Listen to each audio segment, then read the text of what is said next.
ಸಾಕ್ಷಿಯಾಗಿದೆ. ಒಂದು ಸಂದರ್ಭದಲ್ಲಿ ಕರವಿಹೀನನಾಗಿ ನಾನು ಹುಟ್ಟಿದವನಿದ್ದೇನೆ. ಕೃತವೀರ್ಯ ಹಾಗೂ ರಾಕಾವತಿಯ ದಂಪತಿಗೆ ಮಗನಾಗಿ ಕಾರ್ತವೀರ್ಯ ಎನ್ನುವ ಹೆಸರಿನಿಂದ ಈ ರೀತಿಯಾಗಿ ಪ್ರಕಟಗೊಳ್ಳಬೇಕು ಅಂತಾದ್ರೆ ಕರವಿಹೀನನಾದ ನನ್ನ ತಾಯಿ ಗುರು ಸೇವೆಯನ್ನ ಮಾಡಿದ್ದು. ಕರೆದುಕೊಂಡು ಹೋಗಿ ಗುರುವಿನ ಪದ ಪದ್ಮಬಲ್ಲಿಯು ಮಲಗಿಸುವುದರ ಮುಖೇನವಾಗಿ ಬಿಡದೆ ಗುರು ಸೇವೆಯನ್ನ ಮಾಡಿದ್ದರಿಂದ ಗುರು ದತ್ತಾತ್ರೇಯರ ಅನುಗ್ರಹ ಪೂರ್ವಕವಾಗಿ ಕರಗಳೇ ಇಲ್ಲದಿರುವ ನಾನು ಸಹಸ್ರ ಭುಜಬಲಧೀಶನಾದೆ. ವರ್ತಮಾನ ಕಾಲಕ್ಕೆ ಮಾಹಿಷ್ಪತಿಯ ವಿಭುಪೀಠವನ್ನು ಏರಿ ತಂದೆಯವರ ಆಳ್ವಿಕೆಯಲ್ಲಿ ಯಾವುದೇ ರೀತಿಯಾದಂತ ಚ್ಯುತಿ ಬಾರದಿದ್ದ ರೀತಿಯಲ್ಲಿ ನಡೆದುಕೊಂಡು ಹೋಗಿದ್ದಾನೋ ಅದೇ ರೀತಿಯಾಗಿ ಅವರ ಆದರ್ಶವನ್ನೇ ಪರಿಪಾಲನೆ ಮಾಡುತ್ತಾ ಪ್ರಜೆಗಳೆಲ್ಲರೂ ನೆಮ್ಮದಿಯ ಬದುಕನ್ನು ಕಟ್ಟಿಕೊಳ್ಳುವ ಹಾಗೆ ವ್ಯವಸ್ಥಿತವಾದ ವ್ಯವಸ್ಥೆಯೊಂದನ್ನು ಮಾಡಿಕೊಟ್ಟವನಿದ್ದೇನೆ. ಅರಸನಾದವನು ಮಾಡಬೇಕಾದದ್ದು ದಂಡಯಾತ್ರೆ, ಹೋದೆ ಸಮಸ್ತ ಸೇನಾಮಂಡಲವನ್ನು ಕೂಡಿಕೊಂಡು ಅಖಂಡ ಭೂಮಂಡಲ ಸಂಚಾರಕ್ಕಾಗಿ ಹೊರಟು ನಿಂತವನು ನಾನು. ಕೆಲವು ಕಡೆ ದಿಗ್ವಿಜಯವನ್ನು ಮಾಡುವುದಕ್ಕೆ ಹೊರಟ ನನ್ನನ್ನು ಕೆಲವರೆಲ್ಲರೂ ಒಂದೊಂದು ರೀತಿಯಲ್ಲಿ ಹೊಗಳುವುದಕ್ಕೆ ಪ್ರಾರಂಭ ಮಾಡಿದರು. ಇನ್ನು ಕೆಲವರೆಲ್ಲರೂ ಮಲೆತು ನಿಲ್ಲುವುದಕ್ಕೆ ಪ್ರಾರಂಭ ಮಾಡಿದ್ರು. ಆ ಮಲೆತು ನಿಂತ ಪಟುಭಟರನ್ನ, ಶರಣು ಬಂದಂತ ಅರಸು ಮಕ್ಕಳನ್ನ ನಾನು ಪಡೆದದ್ದು ಹೇಗೆ ಗೊತ್ತುಂಟ?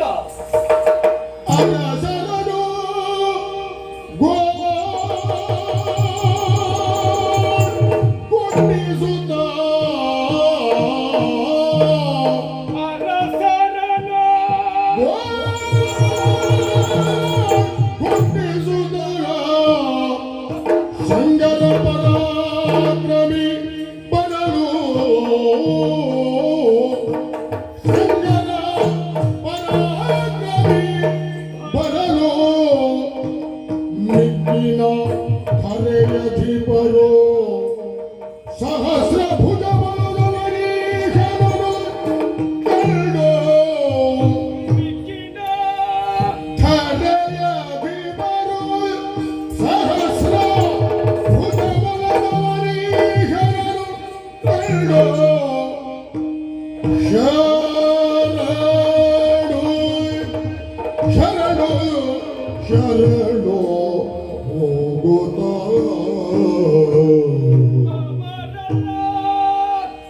ಶರಣು ಶರಣು ಹೋಗುತ್ತಲೀ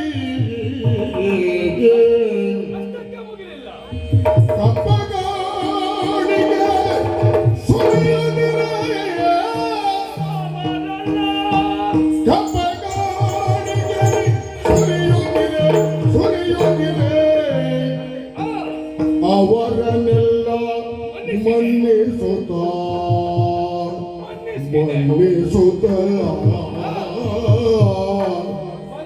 ಮುಂದೈತರುತ್ತ ನರ್ಮದೆ ನದಿಯ ತೀರದಲ್ಲಿ ಹೊರಿಸಿದ ಗುಡಾರವನು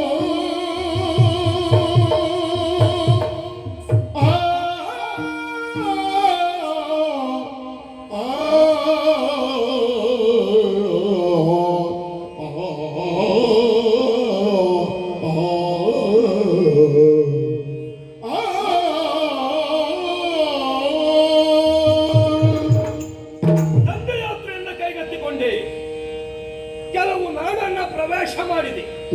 ಹೋಗುವ ನಮ್ಮ ವೇಗವನ್ನು ಕಂಡು ಅದಲ್ಲ ತನ್ನ ವಿಶೇಷತೆಯನ್ನ ಕಂಡ ಕೆಲವು ಅರಸು ಮಕ್ಕಳೆಲ್ಲರೂ ಶರಣು ಬರುವುದಕ್ಕೆ ಪ್ರಾರಂಭ ಮಾಡಿದರು. ಶರಣು ಬಂದವರನ್ನ ಕರುಣೆಯಿಂದ ಮನ್ನಿಸಿದೆ. ಅವರು ಪದಕಮಲಕ್ಕೆ ಸುರಿದ ಕಪ್ಪ ಕಾಣಿಕೆಯನ್ನು ಸ್ವೀಕರಿಸಿದೆ. ಸದಾಕಾಲ ಕಾರ್ತವೀರ್ಯನ ರಕ್ಷೆ ಎನ್ನುವುದು ನಿಮಗೆ ಇದ್ದೇ ಇರ್ತದೆ ಎನ್ನುವ ಹಾಗೆ ಹೇಳಿದೆ. ಯಾವತ್ತೂ ನಮ್ಮ ರಕ್ಷಾ ಕವಚದಿಂದ ವಂಚಿತರಾಗಬೇಕಾದ ಪರಿಸ್ಥಿತಿ ನಿಮಗೆ ಬರುವುದಿಲ್ಲ. ಎಂತ ಸಮಯ ಸಂದರ್ಭಗಳೇ ಬರಲಿ ರಕ್ಷಣೆಯನ್ನು ನಾನು ಕೊಡ್ತೇನೆ ಎನ್ನುವ ಹಾಗೆ ವಿಶ್ವಾಸದ ಮಾತನ್ನಾಡಿದೆ. ಇನ್ನು ಕೆಲವರು ನಮ್ಮ ಹೆಸರನ್ನ ಕೇಳಿದವರು ಮಲೆತು ನಿಲ್ಲಬೇಕೆನ್ನುವ ಕಾರಣಕ್ಕಾಗಿ ಸಹಸ್ರ ಭುಜಬಲಧೀಶನಾದ ನನ್ನನ್ನು ಕೆಣಕುವುದಕ್ಕೆ ಮುಂದಾದರು. ಅಂತ ಮಂಡಲಾಧಿಪರನ್ನ ಗೋಳುಗುಟ್ಟಿಸಿ ಅವರ ಮಂಡೆಯ ನಮ್ಮಟ್ಟಿ ಬಲಾತ್ಕಾರ ಪೂರ್ವಕವಾಗಿ ಕಪ್ಪವನ್ನು ಸೂರೆಗೊಂಡವರಿದ್ದೇನೆ. ಬೇಕಾದ ರೀತಿಯಲ್ಲಿ ಅಷ್ಟು ಮುದ್ರಿಕೆಯನ್ನವರಿಗೆ ಒತ್ತುವುದರ ತದ್ರೀತಿಯಲ್ಲಿ ಅಲ್ಲಿಂದ ಬೀಳುಗೊಂಡವರಿದ್ದೇನೆ. ಸೇನೆಯವರೆಲ್ಲರೂ ನನ್ನನ್ನು ಹಿಂಬಾಲಿಸಿದ್ರು. ಬರುತ್ತಾ ಬರುತ್ತಾ ಬರುತ್ತಾ ಬಂದದ್ದೆಲ್ಲಿಗೆ ಕೇಳಿದ್ರೆ ಇದು ನರ್ಮದಾ ನದಿಯ ತೀರ. ಇಲ್ಲಿಗೆ ಬಂದು ನಿಂತಿದ್ದೇನೆ. ಸೇನೆಯವರೆಲ್ಲರಿಗೂ ವಿಶ್ರಾಂತಿಯನ್ನು ಪಡೆಯುವುದಕ್ಕೆ ಹೇಳಿದ್ದೇನೆ. ಎಲ್ಲರೂ ಅಲ್ಲಲ್ಲಿ ವಿಶ್ರಾಂತಿಯನ್ನು ಹೊಂದುತ್ತಾ ಇದ್ದಾರೆ. ಹಾಗಂತ ಇಲ್ಲಿಗೆ ಬಂದ ನನ್ನ ಮನಸ್ಸಿನದು ಬದಲಾವಣೆ ಆಗುವುದಕ್ಕೆ ಪ್ರಾರಂಭವಾಗುತ್ತಾ ಉಂಟು. ಕಂಡದ್ದು ನರ್ಮದೆಯ ನದಿಯನ್ನ ಮಾತ್ರ ಅಲ್ಲ, ಸುತ್ತಮುತ್ತಲು ಬೆಳೆದು ನಿಂತ ವಿಶಾಲವಾದ ವೃಕ್ಷವನ್ನು ಕಂಡೆ. ಆ ವೃಕ್ಷದಲ್ಲಿ ಬಹಳಷ್ಟು ವಿಶೇಷತೆಗಳನ್ನು ಕಾಣ್ತಾ ಇದ್ದೇನೆ. ಪಕ್ಷಿಗಳ ಕಲರವ, ಹೆಚ್ಚೇನು ಪ್ರಕೃತಿ ದೇವಿಯ ಹಸಿರು ಉಡುಗೆಯನ್ನು ತೊಟ್ಟು ವಿಜೃಂಭಿಸುತ್ತಾ ಇದ್ದಾಳೆ. ಈ ರೀತಿಯಾದಂತ ವಿಶೇಷ ಪ್ರಭೆ, ಅದೇ ರೀತಿ ವಿಶೇಷವಾದ ರೀತಿಯಲ್ಲಿ ದೃಶ್ಯವನ್ನು ಕಾಣಬೇಕೆನ್ನುವಾಗ ಹಂಬಲಿಸುವ ನನ್ನ ಮನಸ್ಸು. ಹಾಗಾದ್ರೆ ಈ ಕಾಲಕ್ಕೆ ಹೊಸ ಹೊಸ ಹೊಸ ಹೊಸ ಮನಸ್ಸಿನಲ್ಲಿ ಭಾವನೆಗಳು ಮೊಳಕೆ ಒಡೆಯುತ್ತಾ ಇದೆ ಅಂತ ಆದರೆ ಇದು ಯಾವ ಕಾಲ? ಮನಸ್ಸೆಳೆವ ಮಧುಮಾಸ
ಏಕಿಸೆ ಸೊಬಗ ಏಕಿಸೆ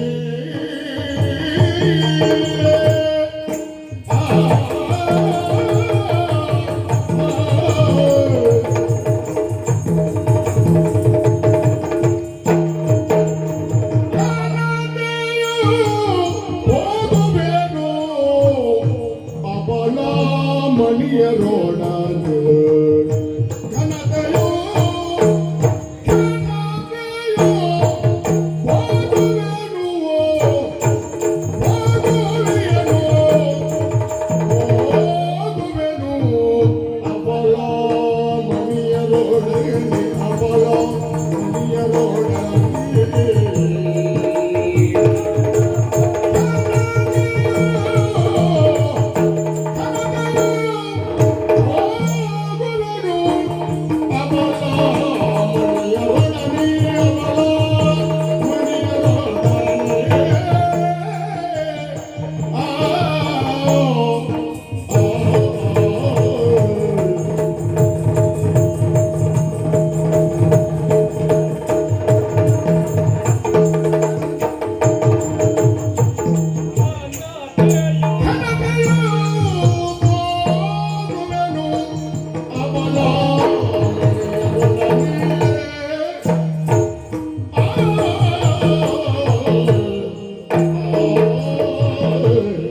ಹಾಗಾದ್ರೆ ರಮಣೀಯವಾಗಿ ನರ್ಮದಾ ನದಿ ಮಾತ್ರ ಕಂಗೊಳಿಸುವುದಲ್ಲ, ಸಸ್ಯಗಳು ವಿಶೇಷ ರೀತಿಯಲ್ಲಿ ಒಂದೊಂದು ಕಡೆಯಲ್ಲಿ ಒಂದೊಂದು ರೀತಿಯಾದ ಸೌಂದರ್ಯವನ್ನು ಹೊರಹೊಮ್ಮುತ್ತಾ ಇದೆ.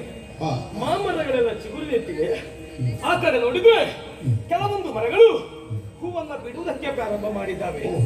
ಚಿಗುರೆಲೆಯನ್ನು ಉಂಡಂತ ಕೋಗಿಲೆಗಳು ಸುಶ್ರಾವ್ಯವಾಗಿ ಹಾಡನ್ನು ಹಾಡ್ತಾ ಇದ್ದಾವೆ. ಹಾಗಾದ್ರೆ ಈ ರೀತಿಯಾಗಿ ಪ್ರಕೃತಿ ದೇವಿ ರಮಣೀಯವಾಗಿ ಕಂಗೊಳಿಸುತ್ತಾ ಇದ್ದಾಳೆ ಅಂತಾದ್ರೆ, ರಮಣೀಯವಾಗಿ ಕಂಗೊಳಿಸುವ ಪ್ರಕೃತಿ ದೇವಿಯಲ್ಲಿ ಕಾಣಸಿಗುವ ಕೆಲವಷ್ಟು ವಿಶೇಷಗಳನ್ನು ಮೂಕ ಪ್ರಾಣಿ ಪಕ್ಷಿಗಳೇ ಬಳಸಿಕೊಂಡು ನೆಮ್ಮದಿಯನ್ನ ಕಾಣ್ತಾ ಇದ್ದಾವೆ, ಸಂತೋಷವನ್ನು ಅನುಭವಿಸುತ್ತಾ ಇದ್ದಾವೆ. ಅಂತ ಪ್ರಾಣಿ ಪಕ್ಷಿಗಳೇ ವನದಲ್ಲಿ ದೊರಕುವ ವಿಶೇಷ ರೀತಿಯಾದಂತ ಸೌಂದರ್ಯವನ್ನ ತಾವು ಸಂತೋಷ ಪಡಿಸುವುದರ ಮುಖೇನವಾಗಿ ಆನಂದವನ್ನು ಹೊಂದುತ್ತಾ ಇದ್ದಾವೆ ಅಂತಾದರೆ, ಮನುಷ್ಯರಾದ ನಾವು ಅದನ್ನ ಸದುಪಯೋಗ ಮಾಡಿಕೊಳ್ಳದಿದ್ದರೆ ನಮ್ಮಷ್ಟು ಹೆಡ್ಡರು ಮೂರ್ಖರು ಬೇರೆ ಯಾರೂ ಇಲ್ಲ ಅಂತ ಆಗ್ತದೆ. ಹಾಗಾದ್ರೆ ವಸಂತ ಕಾಲದಲ್ಲಿ ರಮಣೀಯವಾಗಿ ಕಾಣುವಂತ ವನದೇವತೆಯನ್ನು ನೋಡಿ ಕಣ್ತುಂಬಿಸಬೇಕೆನ್ನುವ ಹಾಗೆ ಆಸೆ. ವಿಶೇಷವಾಗಿ ಹರಿಯುವ ನರ್ಮದಾ ನದಿಗೆ ಇಳಿದು ಜಲಕ್ರೀಡೆಯನ್ನು ಪೂರೈಸಬೇಕೆನ್ನುವ ಹಂಬಲ ಆಗ್ತಾ ಉಂಟು. ಇದು ಸರಿಯಾದ ಸಮಯ ಹೌದು. ಹಾಗಂತ ಈ ಸಮಯದಲ್ಲಿ ವನವಿಹಾರವೋ ಜಲಕ್ರೀಡೆಯೋ ನಾವು ಅಂದುಕೊಂಡ ಹಾಗೆ ಸಾಂಗವಾಗಿ ಸಾಗಬೇಕು ಅಂತಾದ್ರೆ ನಮಗೆ ಅನುಕೂಲಕ್ಕೆ ಬೇಕು. ಹೌದಪ್ಪ, ನಮ್ಮ ಅನುಕೂಲಕ್ಕೆ ತಕ್ಕ ಸ್ತ್ರೀಯರು ಬೇಕು. ಅಬಲಾಮಣಿಯರ ಅಗತ್ಯ ಉಂಟು. ಅಬಲಾಮಣಿಯರು ಅಕ್ಕಪಕ್ಕದಲ್ಲಿ ಇದ್ದರೆ ಆ ವನವಿಹಾರ ಜಲಕ್ರೀಡೆ ಚಂದ ಆದಷ್ಟು ಬೇರೆ ಯಾವುದೂ ಆಗುವುದಿಲ್ಲ. ಹೌದು. ಹಾಗಾದ್ರೆ ಅಬಲಾವಾರ ಇದ್ದದಲ್ಲಿ ಅವರೆಲ್ಲ ನಮ್ಮ ಅರಮನೆಯಲ್ಲಿ ಇದ್ದದ್ದು. ಈಗ ನಾನಿದ್ದದ್ದು ಇಲ್ಲಿ. ಹಾಗಾದ್ರೆ ಏನು ಮಾಡುವುದು? ಒಂದು ಕೆಲಸ ಮಾಡೋಣ, ನಮ್ಮ ಜೊತೆಗೆ ನಾನು ಹೇಳಿದ ಕೆಲಸವನ್ನು ಎಷ್ಟೊತ್ತಿಗೂ ಮಾಡುವ ರಾಜ ನಿಷ್ಠ ಸೇವಕರೊಬ್ಬ ಇದ್ದಾನೆ. ಹೌದು, ಸೇವಕ ಎನ್ನುವಾಗಿ ಕಂಡದ್ದಲ್ಲ ಅವನನ್ನು, ನಮ್ಮ ಬಹಳ ಆಪ್ತ ಎನ್ನುವ ರೀತಿಯಲ್ಲಿ ಕಂಡದ್ದು. ಅವನಿಗೆ ವಿಷಯವನ್ನಾರೋಹಿ ಅಬಲಾಮಣಿಯರನ್ನ ಕರೆಸಿಕೊಳ್ಬೇಕು. ಯಾರಲ್ಲಿ? ಸೇವಕ.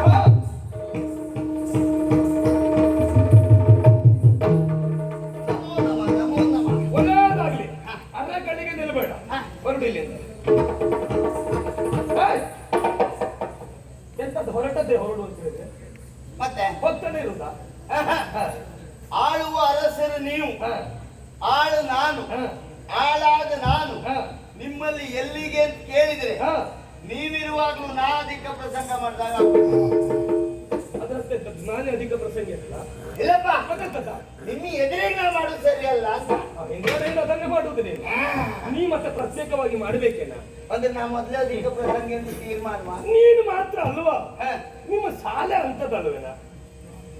ಒಂದೌದು, ನಮ್ಮ ಸಾಲಿನವರು ಎಲ್ಲ ಅಧಿಕ ಪ್ರಸಂಗಿಗಳೇ. ಅವರವರಿಗೆ ಆಗುದಿಲ್ಲ ಅಷ್ಟು ಅಧಿಕ ಪ್ರಸಂಗ. ಅಯ್ಯಪ್ಪ, ನಾನು ನಮ್ಮೂರಲ್ಲಿ ಮತ್ತೊಬ್ಬಿದ್ದ ಪೂರ್ತಿ ಬಿದ್ದು ಹೋದ ಅವ. ಅವನು ಇದಕ್ಕಿಂತ ಹೆಚ್ಚಿರ್ಬೇಕು. ಓ ಅದು ಒಂದು ಸಮಾಧಾನ. ಏನು ನಮ್ಮ ಸಾಲಿನವ್ರು ಇಲ್ದೆ ಹೋದ್ರೆ ನಿಮ್ಮ ಆಟ ನಡೆಯುವುದಿಲ್ಲಲ್ಲ. ಖಂಡಿತವಾಗಿ ನಮ್ಮ ಆಟ ಒಳ್ಳೇದಾಗಬೇಕು ಅಂತ ಆದ್ರೆ ನೀವು ಸಾಲಿನವ್ರು ಬೇಕು. ಹೌದು. ಅದ್ರಲ್ಲಿ ನೀನ್ ಬೇಕು. ಹಾ, ಇದು ಒಡಿಯ ಎಲ್ಲಿಗಂತ ಕೇಳ್ಬೇಕು. ಈಗ ಕೇಳು. ಎಲ್ಲಿಗೆ? ನಮ್ಮ ಅರಮನೆಗೆ ಹೋಗ್ಬೇಕು. ನೀವು ಇಲ್ಲಿರುವಾಗ ನಾನು ಅಲ್ಲಿ ಹೋಗ್ಬೇಕು. ಕಾರಣ ಇದು ಕಾಲ ಯಾವ್ದು ಗೊತ್ತುಂಟಾ? ಯಾವುದು? ಮಧುಮಾಸ. ಮಧುಮಾಸ, ವಸಂತಕಾಲ, ಹೇ. ಮನ ಸೆಳೆವ ಮಧುಮಾಸ. ಆ? ಈ ಮಧುಮಾಸದಲ್ಲಿ ಹೇ. ವನವಿಹಾರ ಜಲಕ್ರೀಡೆ ಮಾಡಬೇಕೆನ್ನುವ ಆಸೆ ನನಗಾಯಿತು. ಹ. ಹಾಗಾಗಿ ನಿನ್ನನ್ನು ಕರೆದೇನು. ಓ ಹೌದು. ಇದು ಈ ಕಾಲದಲ್ಲಿ ನಾನು ಹೀಗೆ ಬರುವುದಾ ಸೀರೆ ಉಟ್ಕೊ ಬರುವುದಾ? ಯಾಕ ಅಲ್ಲ ನಿಮ್ಮೊಟ್ಟಿಗೆ ಜಲಕ್ರೀಡೆಗೆ. ನಿನ್ನನ್ನು ಜಲಕ್ರೀಡೆ ನಾನು ಏನಂತ ಜಲಕ್ರೀಡೆ ಆಡುದು? ಅಲ್ಲ ನಿಮ್ಮೊಟ್ಟಿಗೆ ನಾ ಬರ್ಬೇಕು ಅಂತ ಆದ್ರೆ ಹಾ. ಸೀರೆ ಉಟ್ಕೊಂಡು ಬರ್ಬೇಕು.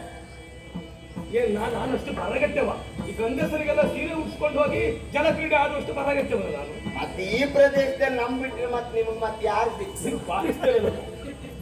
ಈ ಪ್ರದೇಶಕ್ಕೆ ನೀನು ಜಲಕ್ರೀಡೆ ಬರಬೇಕಂತ ಹೇಳಿದಲ್ಲ ನಾನು. ಮತ್ತೆ ನೀನು ಅರಮನೆಗೆ ಹೋಗ್ಬೇಕಂತ ಹೇಳಿದ್ ಯಾಕೆ? ಯಾಕೆ? ಅರಮನೆಯಲ್ಲಿ ಹೇ. ನನ್ನ ಅನುಕೂಲಕ್ಕೆ ಇರುವ ಅನುಕೂಲ ನಾನೇನಿದ್ದಾರೆ, ಸಖಿವೃಂದದವರಿದ್ದಾರೆ. ಇಲ್ಲಿದ್ದಾರೆ. ಹೌದಪ್ಪ. ಹ. ಅವರನ್ನ ಹೋಗಿ ನೀನು ಕರೆದುಕೊಂಡು ಬರಬೇಕು. ಯಾರನ್ನ?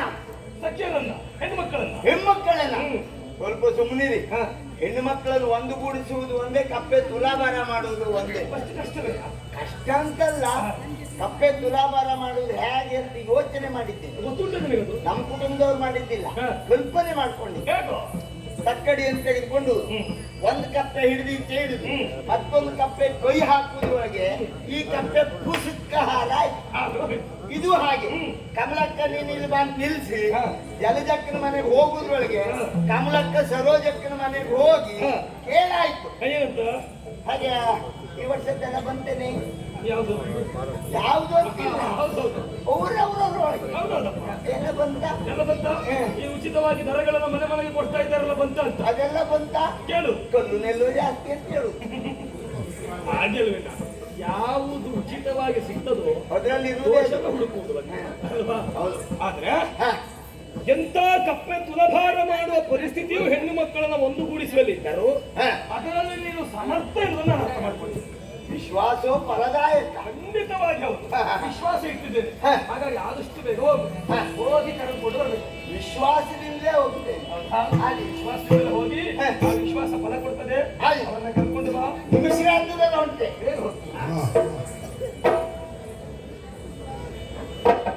ಕೆಲವೊಂದು ಸ್ವಲ್ಪ ಹೊತ್ತು ಆದ್ಮೇಲೆ ಯೋಚನೆ ಆಗೋದು ನನಗೆ. ನೀ ಪಟಕ್ಕನೆ ಹೇಳಿಬಿಟ್ಟೆ. ಯಾವುದರಲ್ಲಿ ಹೋಗ್ತದೆ ಅಂತ ಹೇಳಿದೆ? ನಿಮಿಷರಾತ್ರ. ನೀನು ಬಿಟ್ಟರೆ ನೀನು ಯಾರು ಶಾತ ಬೇಕಾದ್ರೂ ಮಾಡ್ತೀನಿ. ನಿಮಿಷಾರ್ಧದಲ್ಲಿ ಅದ್ರಲ್ಲೇ. ಎಷ್ಟು ಬೇಗ.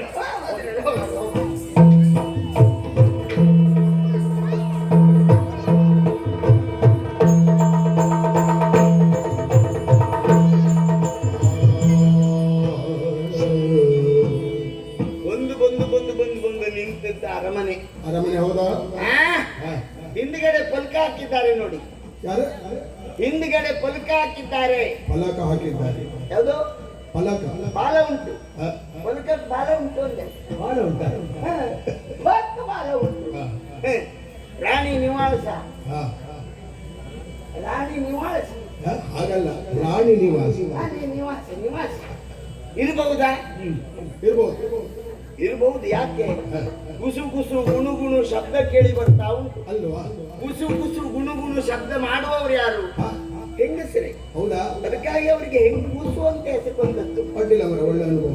ಅದು ಗಂಡಸು ಅಂದ್ರೆ ಯಾಕೆ ಅಂತ ಕೇಳಬೇಡಿ. ಯಾಕೆಂತ ಹೇಳಿದ್ರೆ ಇವರು ಒಳಗಡೆನೆ ಇದ್ದಾರೆ, ಮಾತಾಡ್ತಾ ಇದ್ದಾರೆ. ಅವ್ರಿಗೂ ಒಂದು ಕೆಲಸ, ಮಾತಾಡ್ಬೇಕು ಅಂದ್ರೆ ಮನೆ ಒಳಗೆ ಆಗ್ಬೇಕು ಅಂತಿಲ್ಲ, ಸಭೆ ಕೂತ್ರು ಮಾತಾಡ್ತಾರೆ. ಹೌದಾ? ಓ ನೋಡು, ಕೂಗಿ ಕರೀತೆ, ಅಮ್ಮ ಬಾಮ್ಮ, ಯಮ ಯಮ.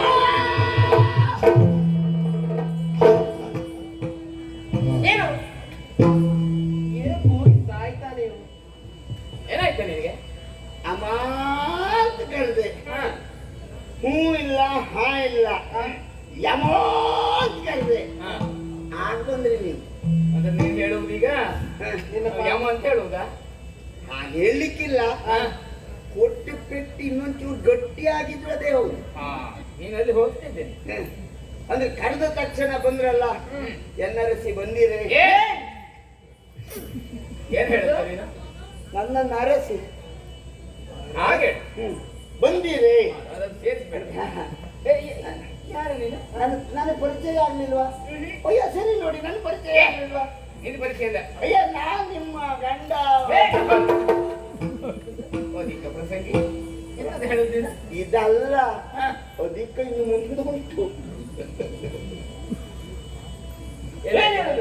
ಮತ್ತೆ ಗೊತ್ತಲ್ಲದೆ ಹೋದ್ರೆ ಮತ್ತೆ ನನಗೆ ಹೇಳುವುದೇನು? ಅಲ್ಲ ನಮಗೆ ಜೋರ್ ಮಾಡುವುದು ಯಾಕಪ್ಪ? ಅಲ್ಲ, ನಮ್ಮ ಯೋಗ್ಯತೆ ಅಂತದ, ನಿನ್ನ ಹಣೆ ಬರ ಎಂತದ? ಅದಕ್ಕೆ ಹೇಳಿದ್ದು. ಮತ್ತೆ ಹೇಳಿಕೆ ಅಲ್ಲ ನೀನು? ನಾನು ಹೇಳಿದ್ದೇನು? ನಾನು ನಿಮ್ಮ ಗಂಡ. ಅದೇ ಅದನ್ನು ಹೇಳಿದ್ದು. ನೀವು ತಪ್ಪು ತಿಳ್ಕೊಂಡ್ರಿ. ಮತ್ತೆ ತಪ್ಪು ತಿಳುವಾಗ ಹೇಳಿದ್ದು ನೀನು. ನೀವು ಹೂ ಹಾಕಿದ್ರು ನಾ ಸಿದ್ಧ ಇಲ್ಲ. ಯಾರು ಹೂ ಹಾಕ್ತದ? ಬಡಿಯತ್ತಿಗೆ ಹಾಕ್ಬೇಕು ಹುಲ್ಲು. ಯೋಗ್ಯತೆ ಇಲ್ಲ ಅಂತ ಹೇಳು. ಅದು ಯೋಗ್ಯತೆ ಅಂತಲ್ಲ, ನಾ ಹೂ ಹಾಕುದಿಲ್ಲ.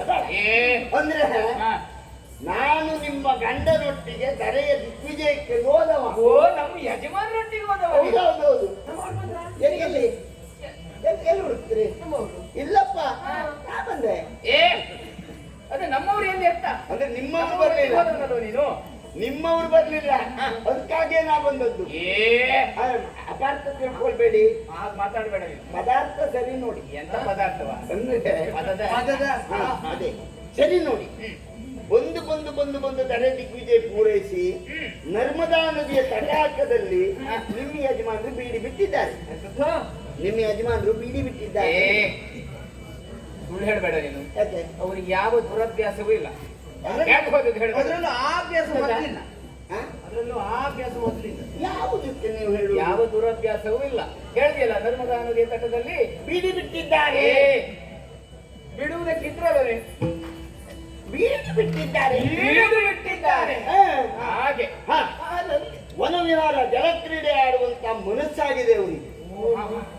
ಹಾಗಾಗಿ ನನ್ನನ್ನು ಕರೆದು ಹೇಳಿದ್ದು ಏನಂತ ಅಂದ್ರೆ ವನವಿಹಾರ ಜಲಕ್ರೀಡೆ ಆಡುವ ಮನಸ್ಸಾಗಿದೆ. ನಿಮ್ಗೂ ಮನಸ್ಸು ಉಂಟಾ? ಮನಸ್ಸಿಂದ ಇರ್ತದ ನಿಮ್ಗೆ ದೊಡ್ಡಮ್ಮ ನಿಮ್ಗೆ ಕೇಳಿದೆ. ಸಣ್ಣಮ್ಮ ದೊಡ್ಡಮ್ಮ ಅಂತ ಕೇಳಿದ್ದೆ. ಉಂಟಾ? ಅಯ್ಯೋ, ಮನಸ್ಸು ಉಂಟು ಅಂತ ಆದ್ರೆ ಬನ್ನಿ ನನ್ನೊಟ್ಟಿಗೆ. ನಿನ್ನೊಟ್ಟಿಗೆ ಯಾವ ಕರ್ಮಕ್ಕ ಬರುದು?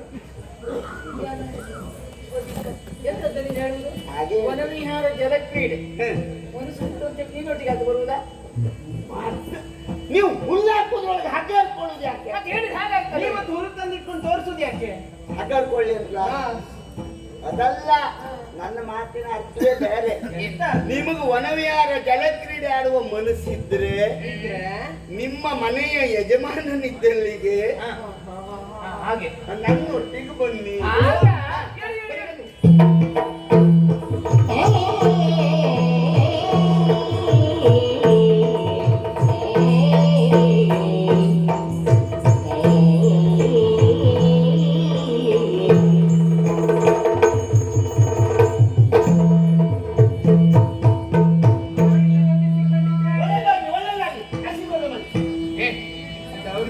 ನನಗೆ ಆಶೀರ್ವಾದ ಮಾಡ್ಲಿಕ್ಕೂ ಬರುವುದಿಲ್ಲ. ಮನೆ ಬಿಟ್ಟು ಬಹಳ ದಿವಸ ಆಯ್ತಲ್ಲ, ಅದೆಲ್ಲ ನೆನಪು ಎಲ್ಲಿಕ್ಕಾಗುದಿಲ್ಲ. ಇನ್ನು ನಿನ್ನ ಜೊತೆಗಿದ್ದದಕ್ಕೆ ನೆನಪು ಹೋಗ್ಬೇಕು. ಬಿಟ್ಟರೆ ಹಣ ಬಿಟ್ಟು ನೀವು ಆಶೀರ್ವಾದ ಬದಲಿಗೆ ಮೊದಲೆಲ್ಲ ಅದನ್ನೇ ಬಿಡ್ತಾ ಇದ್ರು. ಇಲ್ಲಿ ಒಳ್ಳೇದಾಗ್ತದೆ. ನಿಮ್ಮನ್ನು ನೋಡಿ ಬಹಳ ಸಂತೋಷ ಆಯ್ತು. ಗೊತ್ತಿರೋ ಇರುವಂತ ಭರವಸೆ ಅವರಿಗಿರ್ಲಿಲ್ವಾ? ಅದನ್ನು ಹೇಳಿದ್ರು ಅವರು. ಸಂತೋಷ ಆಯ್ತು ಅಂತ ಹೇಳಿದ್ರೆ ನೋಡಿ ಸಂತೋಷ ಆಯ್ತು ಅಂತ ಹೇಳಿದ್ದು. ಬಹಳ ದಿವಸ ಆಯ್ತಲ್ಲ, ಯಾಕೆ ಗೊತ್ತಾಗಲಿಲ್ಲ. ನೀನು ಹೇಳಿಲ್ವಾ? ಆಗ್ಬೇಕಂತಾನೆ ಹೇಳಿಲ್ಲ. ಏನು ಹೇಳಿ ನೀನು? ಆಗ್ಬೇಕಂತಾನೆ ಹೇಳಿಲ್ಲ. ನೀ ಹೇಳ್ಬೇಕಂತ ಹೇಳಿಲ್ಲ. ಇಲ್ಲ ಇಲ್ಲ, ನಾನು ಹೇಳುವಂಥದ್ದು ಹೇಳಿಲ್ವಾ? ಹಾಗಲ್ಲ, ನೀನ್ ಏನ್ ಹೇಳ್ತೀರೋ ಅದನ್ನ ಹೇಳಿದೆ. ನಾನು ಏನ್ ಹೇಳ್ಬೇಕಾಗಿತ್ತು ಅದು ಹೇಳಲೇ ಇಲ್ಲ. ಅದು ನೀನು ಹೇಳುದು ಬೇಡ, ನಾನು ಹೇಳಿದ್ದು ಅಷ್ಟು ಹೇಳಿದ್ರು ಸಾಕು. ಅವ ಏನು ಹೇಳಿದ್ದಾನೆ ಸ್ವಾಮಿ? ಶಂಕರನ ಮಗಳು ಮತ್ತೆ ತೀರ್ಥ ಅಲ್ವಾ? ಬಂದದೆಲ್ಲ ಸಂಖ್ಯೆ ತೀರ್ಥ ಬಂದದಲ್ಲ ಶಂಕರ. ಶಂಕರದಿಂದ ಬಂದದ ಮಾತ್ರ ತೀರ್ಥ. ಓ ಶಲಜಮುಖಿಯರೇ, Shalaga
ಶರಚೌಕಿಯರೇ ನಮಗ್ ಗೊತ್ತುಂಟು ನಮಗೂ ಮರ್ತೋಗಿದೆ ಅಂತ ಹೇಳಿದ್ರೆ ನೀನು ಎಲ್ಲರನ್ನ ಸಿದ್ಧಪಡಿಸ್ತಾ ಇದ್ದೀರಿ ಇವಾಗ ಅರ್ಥ ಆಯ್ತಾನ ಅಂತ ಮಾಡಿದೆ. ನೀನು ಹೂ ಹಾಕುವಲ್ಲಿ ಒಂದು ಹೂ ಹಾಕಬೇಡ ನೀವೇ ಹಾಕಿ. ಹಾಕಬೇಡ ಮುಂದೆ ಹಾಕಬೇಡ ಅಂತ ಹೇಳಿದಲ್ಲ ಹಾಕುವಲ್ಲಿ ಹಾಕುದಿಲ್ಲ ಅಂತ ಹೇಳಿದ್ರು ಹಾಗೆ ಹಾಗೆ ಹಾಗೆ ಹೇಳಿದ್ರು ಹಾಗೆ ಹಾಗೆ. ಓ ಶರಚೌಕಿಯರೇ ಸ್ವಾಮಿ ಕರವರ ಕಾರಣ ಬೇರೇನೂ ಅಲ್ಲ ಮನೆಯಿಂದ ಬಿಟ್ಟು ಕೆಲವು ಸಮಯಗಳು ಕಳೆದು ಹೋಯಿತು ದಂಡಯಾತ್ರೆ ಇರುವ ಹಾಗೆ ಕೈಗೊಂಡು ಹೋದವನು ನಾನು ಹೋದ ನಾನು ಕೆಲವಷ್ಟು ಕಡೆ ರಕ್ತಪಾತವನ್ನೂ ಮಾಡಿದ್ದುಂಟು ಹಾ, ಹಾ, ಮನೆ ಬಿಟ್ಟ ಮೇಲೆ ಹಾ, ಹೋದಲ್ಲಿ ಹಾ. ರಕ್ತಪಾತವನ್ನ ಮಾಡಿದ್ದೆ ಅವರು ಯಾವ ರಕ್ತಪಾತ ಹೇಗೆ ಹೇಳುದು ನೀನು ಯುದ್ಧದಲ್ಲಿ ಯುದ್ಧದಲ್ಲಿ ಹಾ. ಮನತು ನಿಂತ ಮಂಡಲಾಧಿಪರನ್ನ ಮೆಟ್ಟುವಲ್ಲಿ ರಕ್ತಪಾತವನ್ನ ಮಾಡಬೇಕಾದ ಪ್ರಮೇಯ ನಮಗೆ ಎದುರಾಯಿತು ನೀನೇನ್ ಮಾಡ್ದೆ ನಾನು ಕೆಲವು ಜನರ ಅಡ್ಡಡ್ಡ ಸೀಳು ಉದ್ದುದ್ದ ಸೀಳಿ ಬ್ಯಾಡದೆ ಅವತ್ತು ಎಷ್ಟು ಬೇಕು ಅಷ್ಟು ಮಾಡಿದ್ದೆ ನಾಳೆ ಬೇಡದೇ ಮಾಡುದು ಬೇಕಂತ ಒಂದು ಕೈ ಕಾಲೆಲ್ಲ ಕತ್ತರಿಸಿದ್ದೆ ನೀನ ಹಾ. ಹೌದಾ ಹಾ. ಈ ಕೈ ಕೈ ಕಾಲು ಕತ್ತರಿಸಿದವ ನೀನು ತಲೆ ಎಷ್ಟು ಗಂಟು ಕಡ್ಡಿ ತಲೆ ಇವ್ರು ತೆಗೆದಿದ್ರು ಮೊದಲೇ ಆಮೇಲೆ ಮತ್ತೆ ಎದ್ದು ಓಡಾಡಬಾರ್ದು ಅಂತ ಕಾಲ್ತಿದ್ದೆ. ತಲೆ ಹೋದ್ಮೇಲೆ ತಲೆ ಹೋದ್ಮೇಲೆ ಎದ್ದು ಓಡಾಡುವಂತದ್ದ ಅವನ ಹಾಗೆ ತಲೆ ಇಲ್ಲ ಅಂತ ಹೇಳಿ ಭಾವಿಸಿದ ಒಪ್ಕೊಂಡೆ ಕರೆದ ಕಾರಣ ಬೇರೇನೂ ಅಲ್ಲ ಏನು ದಿಗ್ವಿಜಯವನ್ನ ಮಾಡಿ ವಿಜಯವನ್ನ ಸಂಪಾದನೆ ಮಾಡಿದ್ರು ಕೆಲವೊಂದು ಕಡೆ ನೊಂದ ಜೀವಗಳನ್ನ ಕಂಡಾಗ ಮನಸ್ಸಿಗೆ ಬೇಸರ ಆದದ್ದು ಉಂಟು ನನಗೆ ಅಲ್ಲಿ ಆ ಕಡೆ ಹಾಗಾದರೆ ನನ್ನನ್ನ ಬಿಟ್ಟು ಕೆಲವು ಸಮಯಗಳೇ ಕಳೆದು ಹೋಯಿತು ನಿಮಗೆ ನೀವು ಅದೆಷ್ಟೋ ನೋವನ್ನು ಅನುಭವಿಸಿದಿರುವುದು ನಾನು ಅರ್ಥ ಮಾಡಿಕೊಂಡಿದ್ದೇನೆ ಹೌದು ಸ್ವಾಮಿ ಅಲ್ವಾ ಹಾಗಾಗಿ ಈ ಸಂದರ್ಭದಲ್ಲಿ ನಿಮಗೂ ಸಂತೋಷ ಆಗಬೇಕು ನಾನು ಸಂತೋಷವನ್ನು ಅನುಭವಿಸಬೇಕು ಎನ್ನುವ ಕಾರಣಕ್ಕಾಗಿ ಮನಸೆಳೆವ ಈ ಮಧುಮಾಸದಲ್ಲಿ ಒಮ್ಮೆ ವನವಿಹಾರ ಜಲಕ್ರೀಡೆಯನ್ನ ಮಾಡಬೇಕು ಅಂತ ಆಸೆ ಆಯ್ತು ನೋಡಿ ಹೌದಾ ಆ ಜಲಕ್ರೀಡೆ ವನವಿಹಾರ ಒಳ್ಳೇದಾಗಬೇಕಾ ಅಕ್ಕಪಕ್ಕದಲ್ಲಿ ನೀವಿಬ್ರು ಇರ್ಬೇಕು ಅಲ್ಲ ಹೌದು ಹಾ. ಹಾಗಾಗಿ ನಿಮ್ಮನ್ನ ಕರೆಸಿಕೊಂಡದ್ದು ಹೇಗೆ ವನವಿಹಾರ ಜಲಕ್ರೀಡೆ ಮಾಡಬಹುದಲ್ವಾ ಸ್ವಾಮಿ ಬರುವೆ ವೈಭೋಗೋಪ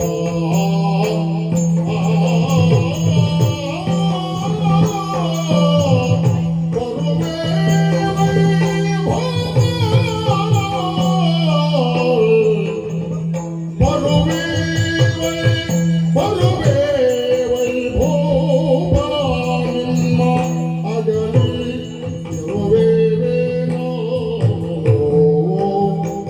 ನಿಮ್ಮ ಅಗಲಿ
ಮಾಡುವುದಕ್ಕಾಗಿ ಸಂತೋಷವನ್ನ ಊಟ ಮಾಡುವುದಕ್ಕಾಗಿ ನನ್ನೊಂದಿಗೆ ವನವಿಹಾರ ಜಲಕ್ರೀಡೆಗೆ ಬರುವುದಕ್ಕೆ ಮನಸ್ಸುಂಟ? ಮನಸ್ಸುಂಟ ಹಾ. ಸ್ವಾಮಿ ಓ. ಅದೇ ಯಾವ ಕಾಲದಲ್ಲಿ ನೀವು ಬರ್ತೀರಿ ಎನ್ನುವುದಾಗಿ ಆಲೋಚಿಸ್ತಾ ಇದ್ದವಳು ಹಾ. ನೋಡಿ ನನ್ನ ಕುತ್ತಿಗೆ ಎಷ್ಟು ಉದ್ದಾಗುವುದಕ್ಕೆ ಕಾರಣವೇ ಇದು ಗೊತ್ತುಂಟಾ? ಹಾ. ನೀವು ಅಲ್ಲಿ ಬರ್ತೀರಿ ಇಲ್ಲಿ ಬರ್ತೀರಿ ಹಾಗೆ ಬರ್ತೀರಿ ಹೀಗೆ ಬರ್ತೀರಿ ಹೇಗೆ ಬರ್ತೀರಿ ಏ. ಅಲ್ಲ ಯಾವ ದಾರಿಯಲ್ಲಿ ಬರ್ತೀರಿ ಎನ್ನುವುದನ್ನ ನೋಡಿ ನೋಡಿ ನೋಡಿ ನೋಡಿ ನೋಡಿ ನೋಡಿ ನೋಡಿ ನೋಡಿ ನೋಡಿ ಕೊಕ್ಕರೆ ಕುಕ್ಕೆ ಆಗಿದೆ ಅಲ್ವಾ? ಆದದ್ದಲ್ವೇನ? ಮತ್ತೆ ಬತ್ತಿ ಬತ್ತಿ ಬತ್ತಿ ಉದ್ದಕ್ಕೆ ಆಗಿದ್ದಾರೆ ಯಾಕೆ ಹೇಳು? ಕೃಷಿ ವರ್ಷವಾಗಿದ್ದೆ ಮತ್ತೆ ಹಾ. ಊಟವೂ ಸೇರಲಿಲ್ಲ ನಿಮ್ಮ ಮುಖ ನೋಡಿದೆ. ಏನಾಯ್ತು? ಆದ್ರೂ ಹೀಗಿದ್ದಾರೆ ಹೇ. ಸರಿ, ಎಂತದ್ದದು? ಊಟವೇ ಸೇರುವುದಿಲ್ಲ ಹಾಗೆ ಗೊತ್ತುಂಟಾ? ಬದುಕಬೇಕು ಎನ್ನುವ ಕಾರಣಕ್ಕಾಗಿ ನನ್ನನ್ನ ಕಾಣಬೇಕು, ಅವರನ್ನ ಕಾಣುವುದಕ್ಕಾಗಿ ಬದುಕಬೇಕೆನ್ನುವ ಕಾರಣಕ್ಕಾಗಿ ಸ್ವಲ್ಪ ಊಟ ಮಾಡುದು. ಈಗ ಜೊತೆಯಲ್ಲಿ ನಾನಿದ್ದರ ಸಂಭ್ರಮದ ಊಟ. ಹಾಗಾಗ ಸಂಭ್ರಮದ ಊಟ ಅಲ್ಲ, ಬದುಕಬೇಕನ್ನುವುದಕ್ಕಾಗಿ. ಅಷ್ಟೇ ಇದಷ್ಟೇ. ಇನ್ನು ಈ ಹೊತ್ತಿಗೆ ನಿಮ್ಮನ್ನ ನೋಡಿ ಹೊಟ್ಟೆ ತುಂಬಿ ಹೋಯ್ತು ನನಗೆ. ಇನ್ನು ಊಟ ಬೇಡ ಮತ್ತೆ ಊಟ ಆಗಿದೆ ಆಗಲ್ಲ, ಮಾತಿಗೆ ಹೇಳಿ ಸಂತೋಷ ಆಯ್ತು. ಸ್ವಾಮಿ ಓ. ಈ ಹೊತ್ತಿಗೆ ಬರ್ತೀರಾ ಎನ್ನುವುದಾಗಿ ಕೇಳ್ತಾ ಇದ್ದೀರಲ್ಲ, ಹೇಗಾಯ್ತು ಗೊತ್ತುಂಟ ನಿಮಗೆ? ಉಸುಕಿನ ನೆಲದಲ್ಲಿ ನಡೆಯುವ ಆತನಿಗೆ ಜಲದ ಹೊಸಗೆ ಸಿಕ್ಕಿದ್ರೆ ಎಷ್ಟು ಸಂತೋಷ ಆಗುತ್ತೆ. ಏನಾಯ್ತಾ? ಎಂತದ್ದು ಉಸುಕಿನ ನೆಲದಲ್ಲಿ ಅಂದ್ರೆ ಮರಳುಗಾಡಿನ ಪ್ರದೇಶದಲ್ಲಿ ಓಡಾಡುವವನಿಗೆ ಬಾಯಾರಿದಂತ ವ್ಯಕ್ತಿಗೆ ಜಲದ ಹೊಸಗೆ ಸಿಕ್ಕಿದ್ರೆ ಎಷ್ಟು ಸಂತೋಷ ಆಗ್ತದೆ, ಅಷ್ಟು ಸಂತೋಷ ಆಗುತ್ತೆ. ಬಹಳ ಸಂತೋಷ ಆಗ್ತದೆ ಬಹಳ ಸಂತೋಷ ಆಗಿದೆ. ಯಾಕೆ ಯಾಕೆ? ಉಸುಕಿನ ನೆಲದಲ್ಲಿ ನೀರೇ ಸಿಕ್ಕುವುದಿಲ್ಲ ಮತ್ತೆ ಕಂಡ್ರೆ ಸಂತೋಷ ಆಗಿದೆ ಇನ್ನೇನಪ್ಪ? ಆದ್ರೆ ಬರುವುದಕ್ಕೆ ನಾನು ಸಿದ್ಧನಿದ್ದೇನೆ. ಹಾಗಾದ್ರೆ ನೀನು ಸಿದ್ಧ ಇದೆ ಅಂತ ಆಯ್ತು. ನೀನು ನೀವು ಇಲ್ಲಿವರೆಗಾಗಿ ಬರ ಹೇಳಿದ್ದು ಹೇಗಾಯ್ತು? ಹೇಗೆ? ಹಸಿದ ಹಸುವಿನ ಮುಂದೆ ಹಸನಾದ ಹಸಿನ ಹುಲ್ಲನ್ನ ತಂದಿಟ್ಟರೆ ಹ್ಮ್. ಆ ಹಸುವಿಗೆ ಎಷ್ಟು ಭವಿಷ್ಯ ಆಗ್ತದೋ ಎಷ್ಟು ಸಂತೋಷ ಆಯ್ತು. ಸ್ವಲ್ಪ ಸುಮ್ಮನಿರಿ ಗೊತ್ತಾ? ಎಂತ ಸಂತೋಷ ಆಗ್ತದೆ ಮತ್ತಷ್ಟು ದುಃಖವೇ ಆಗುವುದು ಹೇಗಾಗ ಹಸಿದ ಹಸುವಿನ ಎದುರಿನಲ್ಲಿ ಹಸನಾದ ಹುಲ್ಲನ್ನು ತಂದಿಟ್ರೆ ಅದು ಸಂತೋಷ ಆಗ್ತದ ಈಗ ಸಂತೋಷ ಆಗುವುದಿಲ್ವಾ? ಸ್ವಲ್ಪ ಸುಮ್ಮನಿರಿ ಹಗ್ಗ ಬಿಚ್ಚಿದ್ರೆ ಸಂತೋಷ ಆಗ್ತದೆ ತಿನ್ಲಿಕ್ಕೆ ಆಗ್ತದೆ ಹುಲ್ಲು ನೋಡಿದ್ರೆ ಅಷ್ಟು ಸಂತೋಷವಾ ಇಂಥದ್ದ ಉದಾಹರಣೆ ಅದು. ಉದಾಹರಣೆ ಈ ಉದಾಹರಣೆ ಹಾಗೆ ಮನ್ಸಿಗೆ ತಗೊಳ್ಬೇಡವಾ? ಇಲ್ಲ, ಇಲ್ಲ. ಬೇಡ, ರೊಟ್ಟಿ ತಂದಿದ್ದಾಗ ಆಯ್ತು. ಮುಗಿಯುವುದು ತಿನ್ನುವುದು ಇನ್ನೊಂದಷ್ಟೇ ಕೆಲಸ. ಅಂದ್ರೆ ನೀನು ಬರುವುದಕ್ಕೆ ಸಿದ್ಧರಿದ್ದೇನೆ. ಇವರಿಬ್ಬರು ಬರುವುದಕ್ಕೆ ಒಪ್ಪಿದ್ದಾರೆ ನೋಡು. ಮತ್ತೆ ನಾವು ವಿಳಂಬ ಮಾಡುವುದಕ್ಕೆ ಹೇಳಿ ಹೇಳಿ. ಎಂತದ ನಿನ್ನದು? ನಿಮ್ಮ ಎದುರಿನಲ್ಲಿ ಇದಕ್ಕೆ ಅವಕಾಶ ಬೇಕೆ ಎಂತ? ಅದು ಇಲ್ಲಿ ಅವಕಾಶ ಅಲ್ಲ. ನಿಮ್ಮ ಎದುರಿನಲ್ಲೇ ಆಗ್ಬೇಕು ಇದಕ್ಕೆ ಎಲ್ಲೆಲ್ಲಿ ಯಾರ ಎದುರಿನಲ್ಲಿ ಯಾವ ರೀತಿ ಮಾತಾಡ್ಬೇಕು ಅಂತ ಹೇಳಿ ಗೊತ್ತಿಲ್ವ ನಿಮಗೆ? ಅದಕ್ಕೆ ಬಾಯಲ್ಲೇ ಮಾತಾಡ್ಬೇಕು ಅದಲ್ವಾ ಎಂತದ್ದು ಅಸಂಬದ್ಧದ ಅಭಿನಯ? ಎರಡು ಮಾತಾಡುವುದಕ್ಕೆ ಒಂದು ಅವಕಾಶ ಒಂದು ಅವಕಾಶ ಬೇಕು, ಎರಡು ಮಾತಿಗೆ. ಏನದು? ನೀವೇನೋ ಜಲಕ್ರೀಡೆಗೆ ವನವಿಹಾರಕ್ಕೆ ಹೊರಟು ನಿಂತಿದ್ದೀರಿ ಹಾ. ಅಕ್ಕಪಕ್ಕದಲ್ಲಿ ಮದಗಜ ಗಮನೆಯರು ಮುದಿಗಜ ಗಮನೆಯರು ಮದಗಜ ಕಾಮಿನಿಯರು. ಮದಗಜ ಗಮನೆಯರು ಗಜಿಬಿಜಿ ಸಾಕು, ಒಂದೇ ಸಾಕು. ಅಂಗನಾಮಣಿಯರು ಮಂಗಳನಾಮಣಿಯರು ಅವ್ರನ್ನೆಲ್ಲ ಕರ್ಕೊಂಡು ಅಂಗನಾಮಣಿಯರು. ಅವ್ರನ್ನೆಲ್ಲ ಕರ್ಕೊಂಡು ನೀನು ಜಲಕ್ರೀಡೆ ಹೊರಟಿದ್ದೆ. ನಾನು ಒಮ್ಮೆ ಜಲಕ್ರೀಡೆ ಆಡಿದ್ರೆ ಹಾಗೆ ತೊಂದ್ರೆ ಇಲ್ಲ. ನಾನು ನನ್ನ ಮನೆ ಹೆಂಡತಿ ಕರ್ಕೊಂಡು ಬರ್ತೇನೆ ಆ? ಜಲಕ್ರೀಡೆಗೆ ಅಲ್ಲಿ ಏನು? ವಿಚಾರ ಗೊತ್ತಿಲ್ಲ ನಿಮ್ಗೆ? ಅವನ ಹೆಂಡತಿನ ಕರ್ಕೊಂಡು ಬರುದು. ಮತ್ತೆ ಅವನಿಗೆ ಗೊತ್ತಿಲ್ಲ. ಮನೆ ಹೆಂಡತಿ ಕರ್ಕೊಂಡು ಏ, ಬರ್ತೇನೆ ಮನೆ ಹೆಂಡತಿ ಅಂತಂದ್ರೆ ಮತ್ತೆ ಬೇರೆ ಹೊರಗಡೆ ಉಂಟಾ? ಹೆಂಡತಿ ಮನೆಯಲ್ಲಿದ್ದಾಳೆ ಅಂತ ಹಾ, ಮನೆ. ಈ ಮೊನ್ನೆ ದಿವಸ ನೀನ್ ಹೇಳಿದ್ದಲ್ವಾ ಎಂತ ಹೆಂಡತಿಗೆ ತವರಿಗೆ ಹೋಗಿದ್ದಾಳೆ ಹೆರಿಗೆಗೆ ಅಂತ. ಹೌದು ಅವಳನ್ನ ಕರ್ಕೊಂಡು ಬರ್ತೇನೆ ದೇವ್ರೇ, ಆ ಖುಷಿ ಬಾಳ ನಿನ್ನದು ಜಲಕ್ರೀಡೆ. ತಲೆ ಸರಿ ಉಂಟಾ ನಿನಗೆ? ನೀವು ವಿಷಯವೇ ಗೊತ್ತಿಲ್ವಾ ಅದನ್ನು ತವರಿಗೆ ಹೋದ ಸುಳ್ಳ? ಹೆಂಡತಿ ಹೆರಿಗೆಗಾಗಿ ತವರಿಗೆ ಹೋದದ್ದು ಹೌದು ಮೊನ್ನೆ ಹೇಳಿದ್ದೀನಿ. ಅವಳ ಹೆರಿಗೆಗಲ್ಲ ಅವಳ ಅಮ್ಮನ ಹೆರಿಗೆ ನೋಡ್ಲಿಕ್ಕೆ ಹೋದದ್ದು ಯಾರದು? ಅವಳ ಅಮ್ಮನ ಹೆರಿಗೆ ನಾನು ಅವಳ ಅಮ್ಮನ ಹೆರಿಗೆ ಯಾವಾಗ ನಿಲ್ತದೆ ಅಂತ ಕಾಯ್ತಾ ಇದ್ದೆ ಎಷ್ಟು ಹಾಗಾದ್ರೆ ವರ್ಷ? ಆ ವರ್ಷ ಎಷ್ಟು? ಅಮ್ಮನಿಗೆ ಇವಳೀಗ ಅಲ್ಲ, ಅಮ್ಮನಿಗೆ ಕೇಳ್ಬೇಕು, ಇವಳಿಗೆ ಮತ್ತೆ ಕೇಳ್ಬೇಕು ಪ್ರಯೋಜನ ಇಲ್ಲ. ಅಮ್ಮ ಆ ಕಡೆ ಕವಚ ಒದಿಲಿಲ್ಲ ಹೊಲ್ಲು ಬಾಯಲ್ಲಿ ಒಂದು ಇಲ್ಲ ಮತ್ತು ಆಗ್ತಾ ಉಂಟು ಅಂದ್ರೆ ನಿಮ್ಮ ಅತ್ತೆಗೆ ಬಹುಶಃ ಮಾವನ ಇನ್ನಾಗಿ ಇರ್ತದೆ. ಇಲ್ಲಪ್ಪ ಪಾಪ ಮಾವನಿಗೆ ಮತ್ತೆ ಹೆಚ್ಚು ಪ್ರಾಯ ಆಯ್ತು ನನ್ನಂತವಲ್ಲ ಹಾಗಾದ್ರೆ ಮಾವನಿಂದ ಆಗುದಿಲ್ಲ ಅಂತ ಆಯ್ತದೆ. ಸ್ವಲ್ಪ ಸುಮ್ಮನಿರಿ ನೀವು ಎಂತೆಂತದೋ ಹೇಳ್ತೀರಿ. ಒಂದು ನಮ್ಮ ಸಂಬಂಧಿಕರಿಗೂ ಬೇಡ ಬೇಡ ನಮಗೆ ಸರಿ ತೊಂದ್ರೆ ಇಲ್ಲ. ಅವಳನ್ನು ಕರ್ಕೊಂಡು ಬರ್ತೇನೆ. ಅವನಿಗೆ ಅನುಕೂಲ ಉಂಟಂತಾದ್ರೆ ಮತ್ತೆ ನಮ್ಮದೇನು? ನಾನು ಒಂದು ಬದಿಯಲ್ಲಿ ಎಲ್ಲಿ ಎಲ್ಲಿ ಎಲ್ಲಿ ನೀವು ಕೆಳಗಡೆ ಕೆಳಗಡೆ ಮೇಲ್ಗಡೆ. ನಾವು ಮೇಲ್ಗಡೆ ಆಡುದು ಜಲಕ್ರೀಡೆ ಮಾಡುದು. ನಾವು ಮೇಲ್ಗಡೆ ನೀನು ಆಡಿ ಬಿಟ್ಟದಿದ್ದರೆ ನಾವು ಆಟ ಮಾಡುದ? ಇಲ್ಲ ಇಲ್ಲ ನೀವು ಬಿಟ್ಟದ್ರನ್ನ